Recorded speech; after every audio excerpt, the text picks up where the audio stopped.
30 laps it is over the 1.64 mile circuit here, the national circuit of Silverstone, just shy of 50 miles from start to finish. And coming into this race after 7 races, Glenn Irwin leads by 30 points. Glenn Irwin 131, Tommy Bradwell 101, and then Christian Eden 94, Josh Brooks 92, and then equal fifth Taz McKenzie and Jason Howland on 81 points apiece. 7 races, 6 different winners. Here we go with race number 8 of the 2020 Bennett's British Superbike Championship Series, and the indication is watch the lights, just watch the lights. The red flag just being held at the head of the field, the green flag shown now at the back. So the grid is now ready to go. Watch the lights.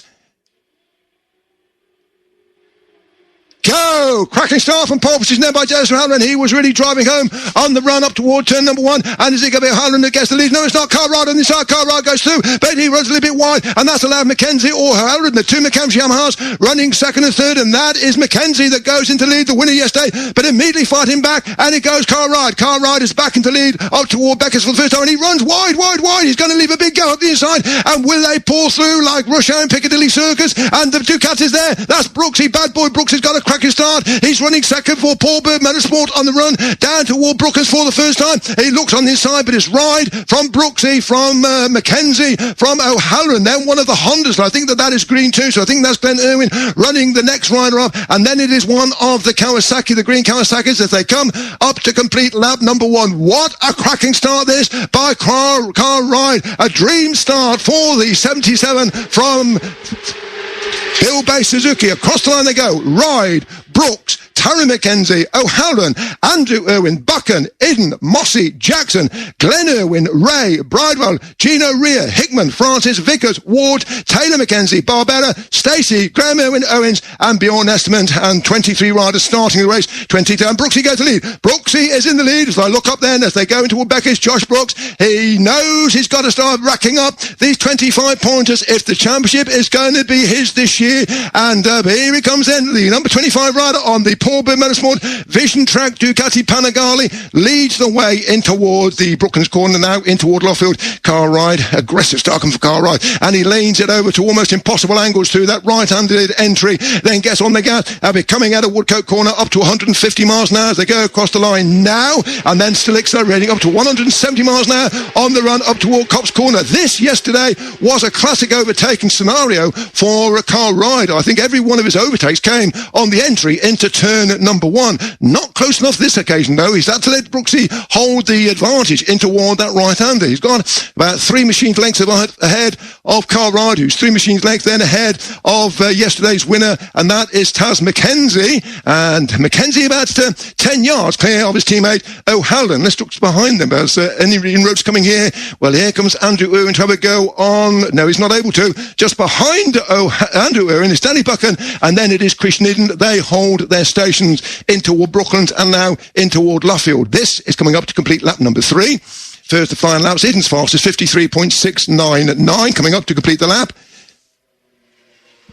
The fastest lap will be quicker than that as they separate out just a little bit, and they come through then. Brooksy with a 0.27 advantage then over Taron McKenzie, who's gone up into second place ahead of Cartwright. Cartwright has been bundled back one place. Let's see there. Cartwright is now coming under the close scrutiny of Jason O'Halloran.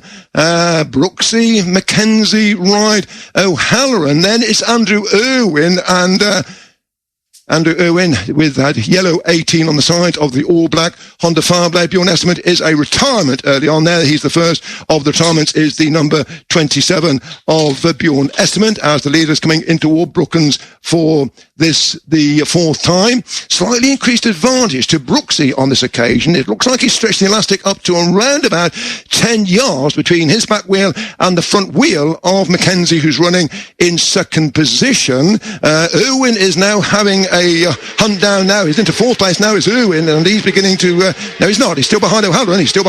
So it is Brooks, McKenzie, Wright, O'Halloran, Andrew Irwin, Buchan, Eden, Mossy, Glenn Irwin, Bradley Ray's just moved ahead of Lee Bob Jackson. That's the only change on this lap, that Bradley Ray goes up to 10th place. Tommy Bridewell, he's running behind them. He's running in 12th place as the number 46 rider, Tommy Bridewell. All riders safely through the Beckett's corner, and now up to about 179, 180 miles an hour before coming back on the anchors for this tight second gear left-hander, holding second gear. Certainly Brooksy will be holding second gear on. Oh, he got the back end just protesting as he threw some power, something about 250 horsepower at that back Pirelli boot, but just snakes back into line, and coming up then to complete the lap number 5, fastest lap to 153.672. Still about 0.3 seconds shy of yesterday's fastest lap. No change of the front runners indeed. Glenn Irwin is the one that's moving up now. He's gone up 1 place as Glenn Irwin up to 8th place. Mossy goes back to 9th. The leading group, in fact, the leading 5 covered by 0.8 of a second at the end of lap number 5. His car ride, he's trying a different tack. He's trying around the outside of Mackenzie out there at Beckett's, and he does traditionally run wide out there at Beckett's, does car ride. He may have a go at Mackenzie on the run in toward Copse Corner. He's got to line this up, and Mackenzie can have a go at Brooksy. Brooksy holds it, though, in toward Brooklands, but Mackenzie is beginning to strain at the leash, and behind him, he's got, snapping at his heels, he's got car ride, the young charger, number 77. It is then 22 O'Halloran and Andrew Irwin, and a much improved performance coming then from Danny Buchan, the number 83 on the Rapid Fulfillment FG3 still killing Kawasaki. Leaders are through. Now, this is where Carrado will line it up on the running toward Copse Corner. No, he's not close enough. Stays back in line as turn action. May well be thinking, I've got the hard front tire on this one. This may well just play into my hands as we go deeper into the race. And of course, Glenn Irwin will be thinking to himself, conservation as far as that back boot is concerned. Moss is having problems here. Moss is going backwards. He's and that's going straight on. He has got a technical problem. He's gone straight on at Becker's corner. Has Luke Moss, and I think the warning was there. They were going past Moss, and I think that is some sort of a technical problem that has meant that he's overshot, and indeed he looks like he is touring now, Luke Mossy, for the Rich Energy OMD. Well, he does rejoin the circuit. He'll rejoin the circuit, I think, probably about last position. That is the number 12 of Mossy, who just overshot at Beckett's. But I think he's got a technical problem. He's definitely looking down to the side of the bike. Leaders coming through then, and this then to complete lap number 7. Now, Mackenzie just looks again on the inside on that run up toward Copse Corner. He's got to make it clean. He's got to make it precise. If you get it wrong, then that can all end in tears, that run up into turn number 1. And it is a super, super high-speed approach in toward Copse Corner. That is a corner that anybody who came here in 1948, well, about 1950, when the circuit really was on this configuration, would recognise that turn number 1. It's just about the same now as it was back in 1950, Copse Corner. It's his name from the local Copse Woods, which are close to the circuit here, as Brooksy just holds off Mackenzie again. Mackenzie, a slightly tighter approach into all Beckett's, then just falls back into line as turn action ahead of Car Ride, and then Irwin is up into 4th place. Andrew Irwin has now disposed of the Osho. The Osho now is coming under the hammer from Danny Buchan. And that is a retirement for Mossy, I think, into all pit lane. It looked like he had got a problem there, and indeed he has gone into the pits to retire there. Luke Mossy, there was some sort of warning as he was being overtaken left, right and centre on the approach toward Beckett's on that lap. Such is the pace. They are now into lap number 9 with Danny Buchan, the fastest rider on the circuit. And Danny Buchan running in 6th position. But Andrew Irwin is on the ascendancy, and Andrew's lap times are such that indeed he has continued to pull back on Car Ride. Let's get a long camera shot of them on the run down toward Brooklands. Mackenzie again with that tighter approach in toward this left-hander. It's more the traditional outside into apex corner. Oh, and that's Andrew Irwin. Andrew Irwin again running wide. He just ran out of anchors, and indeed he just rejoins ahead of our kid. He's dropped a couple of places. He's gone back to 7th place. He's just ahead of his older brother Glenn Irwin. So he's the hard work is done. It's all come to nothing for Andrew Irwin. He's got to do it all over again as they complete then lap number 9 in the order of Brooks, Terry Mackenzie, Ride, O'Halloran, Buchan, Idden, Andrew Irwin, Glenn Irwin, Bradley Ray, Jackson, Bridewell, Gina, Rhea, Hickman, Vickers, Barbera up now into the points, Francis, Ward, Taylor Mackenzie, Stacey, and then Josh Owens, and Graham Irwin is still circulating. Well, if they had opted for the factory optional extra, which Paul Bird understandably rejected, that is the rear view mirrors, then Brooksy would be looking back and he would see that he's got company. He has not shaken off anybody behind him there. Mackenzie, Ride and O'Halloran are still, well, very much so, Mackenzie and Ride are still very much in the slipstream of bad boy Josh Brooks, the Aussie from Bringelly down there. in New South Wales, and here's Brooksy. He's not the fastest rider on the circuit. That is still in the hands of Buchan, but this is about consistency of pace, race pace all the way through on this one. 0.09 of a second, Brooks' advantage over Mackenzie, who's only 0.19 ahead of Ride, then 0.3 back on that O'Halloran, who is now the fastest rider. Then it's Buchan, Andrew Irwin and Glenn Irwin have gone ahead of Christian Eden. He's gone back 2 places. Christian Eden's gone back to 8th place. Bradley Ray is then 9th. Jackson is 10th. Bridewell is 11th. Gino Rhea is 12th. Ryan Vickers has gone ahead of Hickman up to 13th. Hickman 14th, and Hector Barbera running in 15th position as we have the race leaders already on their way coming down. Ooh, and Christian Eden was almost wearing the same leathers as Andrew Irwin. No, don't even go there. Don't even think what you're thinking, ladies and gents, listening to this one. But Andrew Irwin was very, very close to slipping the front wheel there of Christian Eden. I think Christian will not be particularly amused by that, because it did cost him 2 places there. Christian Eden, who's gone back behind brothers Andrew and Glenn Irwin through no fault of his own, as the leaders are through. And by golly, Mackenzie is nicely placed. It really is nicely placed. You sort of get the feeling in your ward here that he's going to have a go. Now, where's it going to come from? I think they may well come on the run down toward Brooklands Corner. It is noticeable that his approach line is a much tighter run down the left-hand side of the road to the left-hander, whereas Brooksy does take the more traditional right-handed side approach and then cut across toward the apex. Taz Mackenzie's got to keep this one neat. We know that the cross-plane Yamaha engine is not going to really abuse the rear tyres. He should have good tyres all the way through this race. Equally so for Carl Ride, running there in 3rd place and slightly back a little bit at the moment is Carl Ride. Fastest lap 53.539, which is just 0.2 shy of yesterday's lap record of O'Halloran. Here come the leading 4. It is now an 8-wheeler that have detached themselves from Danny Buchan, who's running 5th. And that 8-wheeler, Brooks, Taylor Mackenzie, Carl Ride, and Jason O'Halloran. It sort of gives you the feeling here, every time you look on that run in toward turn number 1, that Mackenzie is just sitting, waiting. He's going to have a go, whether it be there, because that is where Carl Ride favours his overtakes the run on the approach toward turn number 1. And again, Carl Rice slightly wider than everybody else going through and exiting from Beckett's Corner, then straight back into Lionstone action. Again, it's Brooksy by just 2 machines lengths from the McCam's Yamaha. Oh, and he gets that back and he just flicks. You can see his left boot there, and he's made a mistake there. Mackenzie's going to go straight on. You could see his left boot there just flick upwards there to go down a gear. And has he got a technical problem because he's not making any greater hurry to get back on the circuit? Mackenzie, who was challenging for the lead, Mackenzie could well be coming in toward the pit lane. I think that may well have been a sort of problem with the gearbox there as he went down through the gearbox, and it looked like he had to make a big concerted effort on that one. Let's just see if he does continue through on this one. Yes, he has continued through there, but Mackenzie has gone through. Well, he's not as where is he? He's gone through in 15th place. Gone through in 15th place, and this is lap number 13. Lucky for some, and I think that is it. I think on lap 14 is going to be a retirement for Mackenzie, yesterday's race winner. I think the warning was there going into toward Brooklands on lap 13 with the gearbox. He just looked like he was struggling to go down through the gearbox.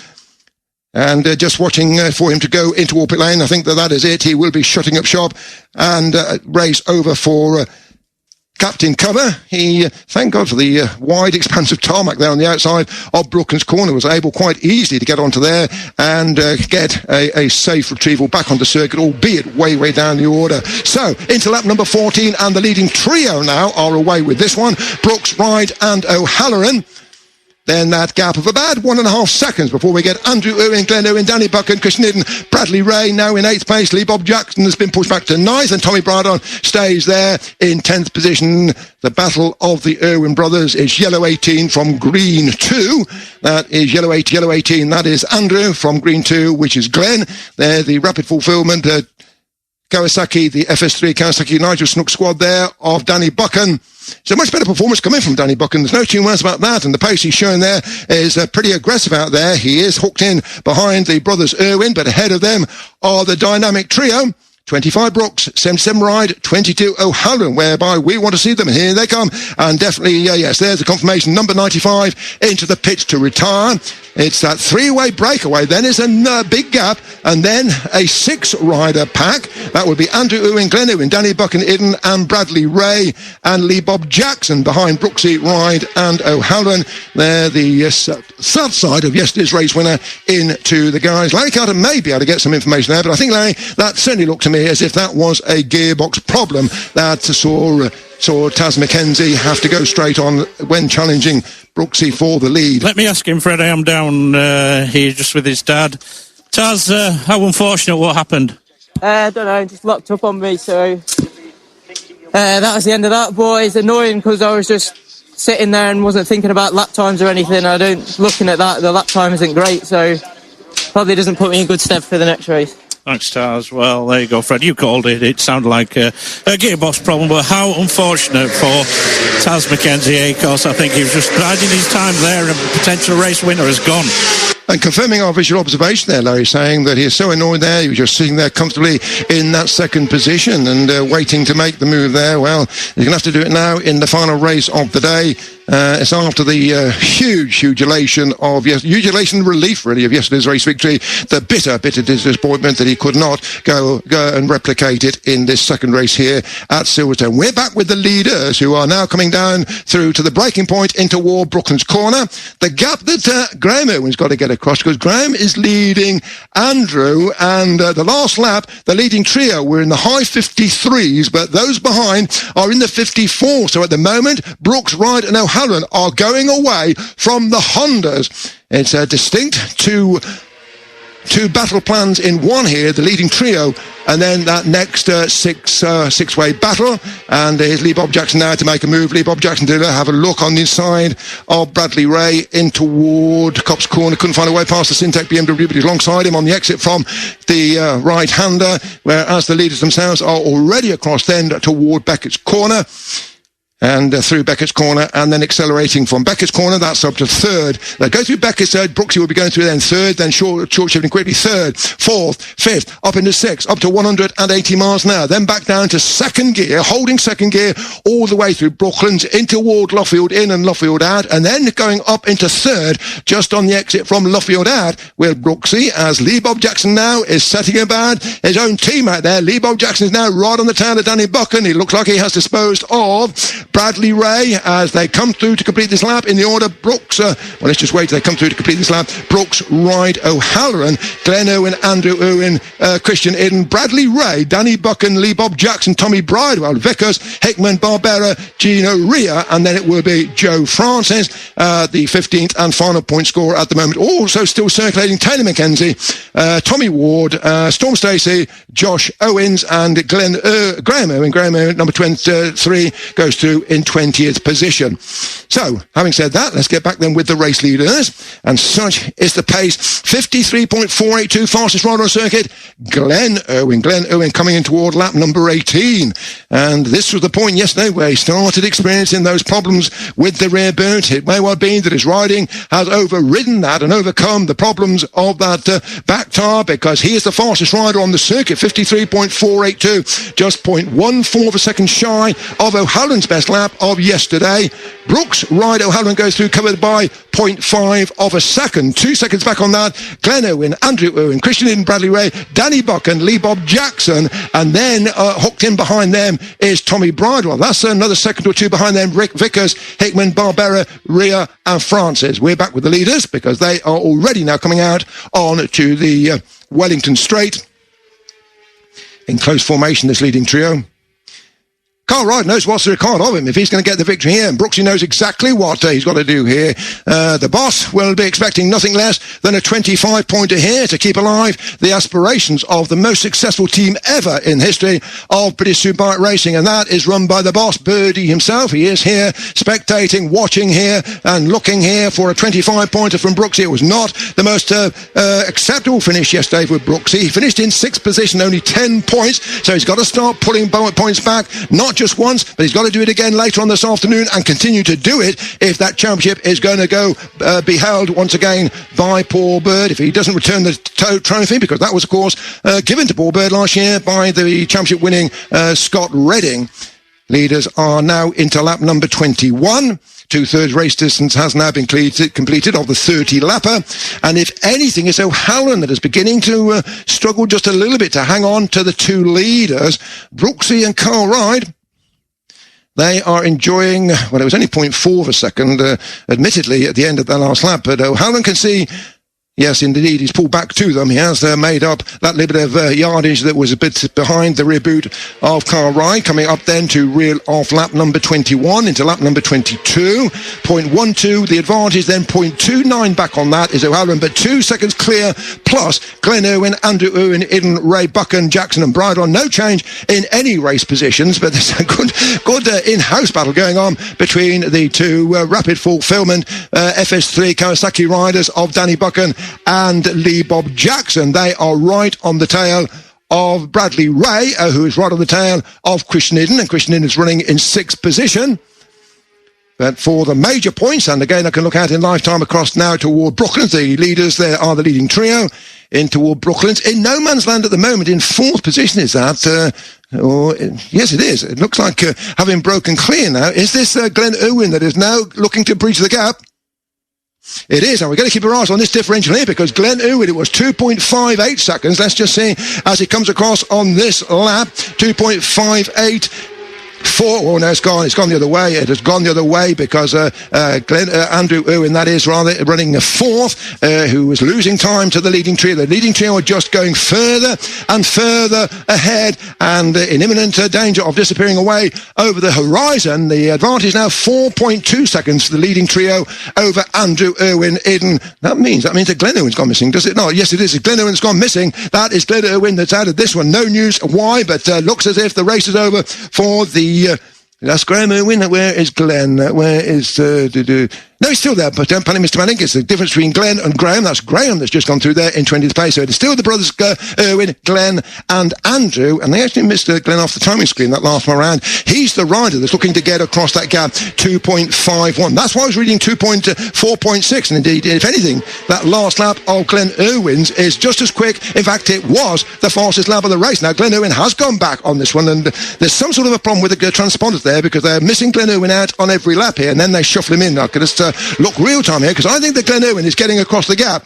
It's come down to 2.3 now. Has he got enough time on his side here, Glenn Irwin? Has he played this perfectly? Has he conserved that rear tyre, which just didn't happen yesterday? At the moment, he is faster than the leading trio. He's put the fastest lap of the race in as Glenn Irwin at 53.482, and he's got to get across a clear 2 seconds, 2.03 seconds, if he's going to start tackling with the leading trio, and time is beginning to run short for Glenn Irwin. Bradley Ray moves back ahead of Iden and Buchan, so Bradley Ray up into 6th place.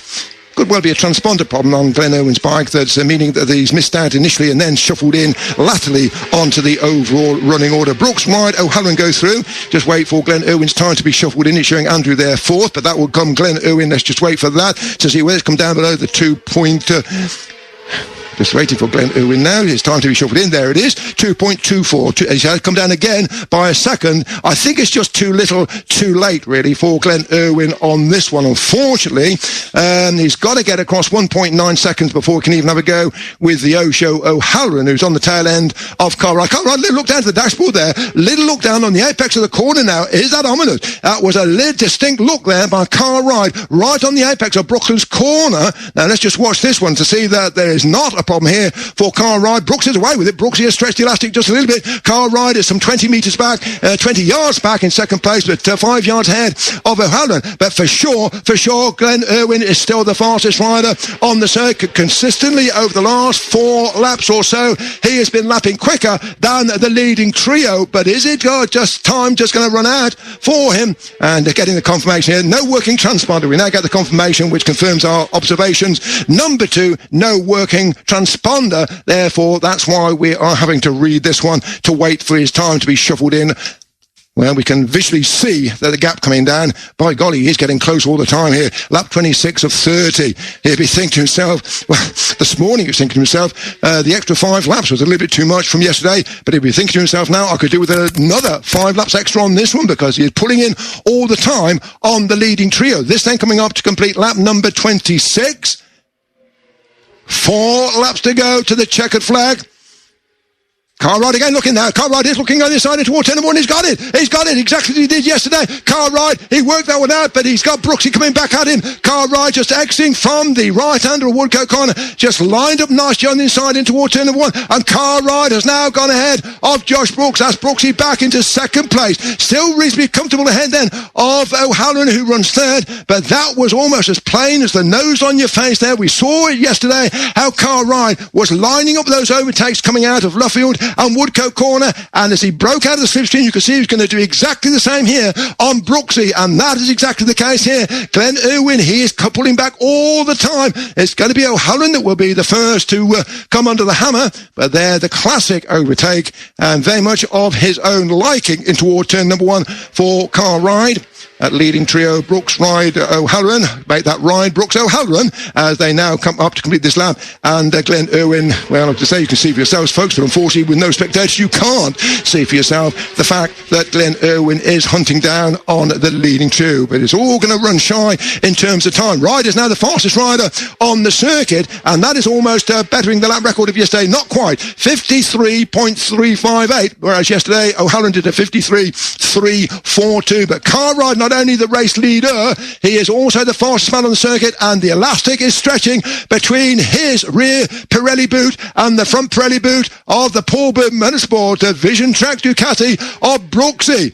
He's timed this to perfection. He, quietly speaking to Larry Carter yesterday in the post-race interview, was saying there's always tomorrow. He was disappointed that he did not get the win. He said, perhaps I didn't go hard enough in the early stages, but he's gone hard enough now in the latter stages. And Brooksy might just find himself pushed back into the third place here, because O'Halloran is beginning now to want to do what Ride did to him a lap earlier, but time is running shy. They're into lap number 29. Glenn Irwin all the time in the background on these shots, just getting closer and closer. He's 1.4 seconds back on O'Halloran. O'Halloran is actually just, about 0.05 seconds back on Brooksy, but Brooksy is now well over a second behind Cartwright. The number 77 second place yesterday, his first ever British Superbike podium. He said he was so delighted, he just didn't know what to say. Well, how delighted is he going to be with this one, ladies and gents? He's got to bring it home as number 7 retires into the pit lane. That is Ryan Vickers, sadly a retirement on the Royal Air Force and Regulars machine. As we now go into lap number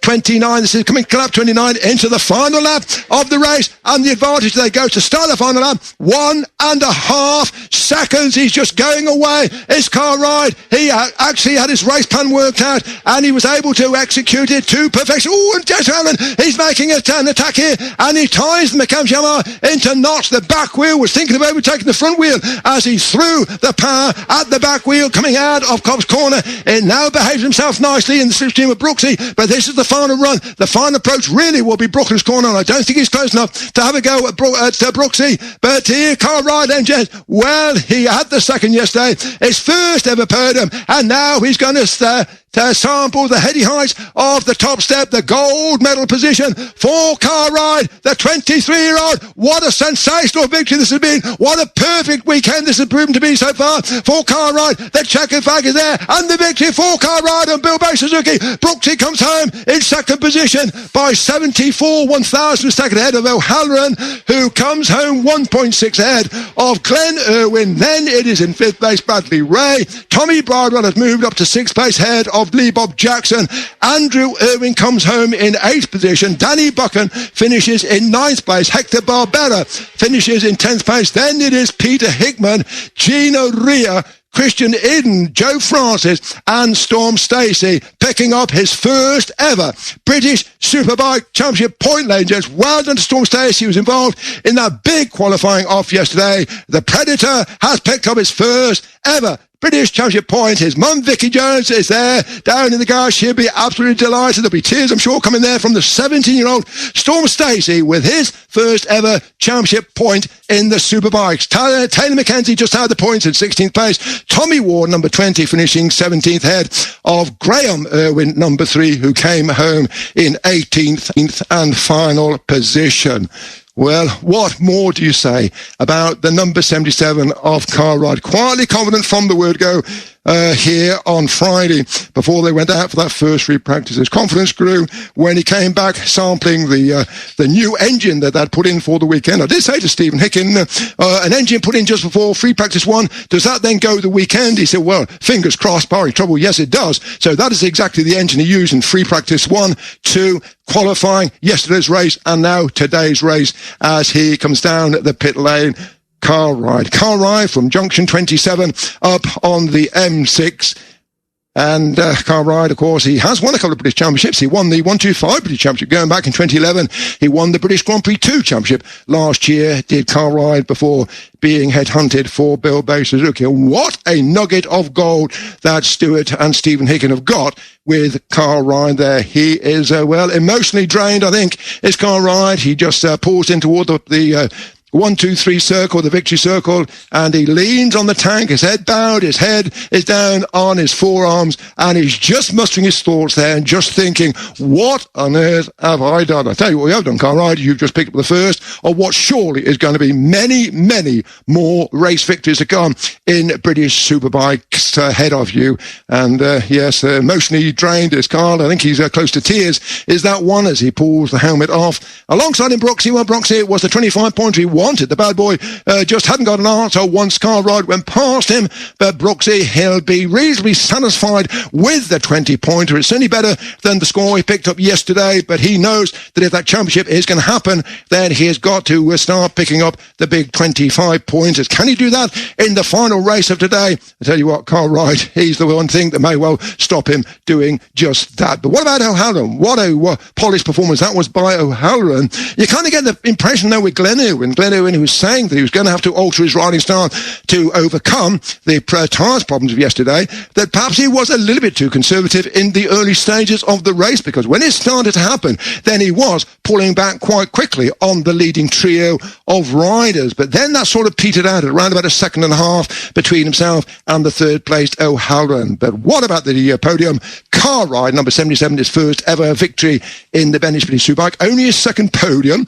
Josh Brooks, number 25, second place, 22, O'Halloran third. Fourth place, then number 2, Glenn Irwin. Fifth place, and that's a much improved performance there from Bradders, number 28, Bradley Ray, coming home to finish in 5th position. Ahead then of Tommy Bridle, 46, 14, Lee Jackson, 18, Andrew Irwin, 83, Danny Bucket, and the Spanish rider, Hector Barbera on the Rich Energy OMG BMW, picking up the 6 points for 10th place. Ahead of 60 Hickman, 44, Gino Rea, 21, Christian Eden, 40, Joe Francis, and that one solitary point, but that is worth an empire to Storm Stacey, number 79, in 15th place. 16th then, Taylor Mackenzie, 17th, Tommy Ward, and 18th, the final finisher, Graham Irwin, number 3. Graham Irwin at number 3. Just take a quick look, Fred. Just one minor footnote on that. Poor Andrew Irwin for that 8th position. Just note that information on the bottom of the screen. He's track limits gaining advantage, lap 30, and that is under investigation. And that could well mean that would be a post-race long lap penalty, I would suspect on that one, Larry, which actually was assessed at, about 3 seconds. So Andrew Irwin could well find himself being given something like a 3-second penalty, which is going to shuffle him back 2 or 3 places, isn't it? In fact, it could shuffle him back to about 12th place. And the big loser out of that one, look who finished 13th, Fred, who won at Snetterton. Yes, indeed. On that. But I tell you what, Larry, that race was all about one rider, wasn't it? Not Car Ride. What perfection when he decided to go. But it was almost predictable, wasn't it, when he did decide to go, where he was going to do it. It was exactly almost a carbon copy of what he was doing yesterday, getting it the power on coming out of Woodcote Corner, and then just looking on the inside in toward Cobbs Corner. We've got it there, Fred. Drops one position, does Andrew Irwin, because of that track limits gaining an advantage. So Andrew Irwin will actually go back 1 position. That could be critical, of course, when we finally tot up all of the points. We will await upon the official verdict before we start doing anything like that. But Glenn Irwin, he came home in 4th place, which is good for 13 points. That is good for 144. Tommy Bridewell, he came home in 6th place. That's good for 10 points. So you're going to 111. Christian Eden, he at the moment, 13th place, has only 3 points, 97.